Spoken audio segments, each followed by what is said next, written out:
સ્થાનિક સ્વરાજની ચૂંટણી અંતર્ગત આવતીકાલે મતદાન યોજાવાનું છે.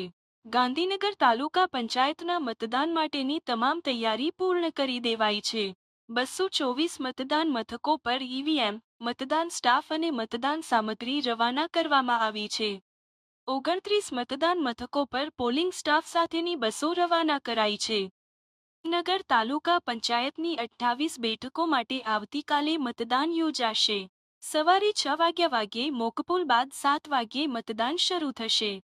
આ ચૂંટણી માટે કુલ 1500 પોલિંગ સ્ટાફની નિમણૂક કરવામાં આવી છે, જેમાં દરેક બૂથ પર એક પ્રિસાઇડિંગ ઓફિસર સહિત 5થી 6 લોકોનો સ્ટાફ રહેશે.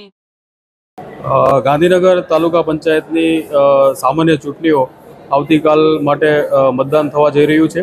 ત્યારે આજે 224 જેટલા બૂથો પર આજે ઈવીએમ, વિવિધ પ્રકારની સ્ટેશનરી અને પોલિંગ પાર્ટી તથા પોલીસ સ્ટાફ સાથે આજે 29 રૂટોમાં બસો સાથે મટીરિયલ સાથે રવાના થશે. પોલિંગ પાર્ટી આવતીકાલે સવારે 6 વાગે મોકપોલ શરૂ થશે, 7 વાગ્યાથી મતદાન શરૂ થશે અને સાંજે 6 વાગ્યા સુધી મતદાન થવાનું છે.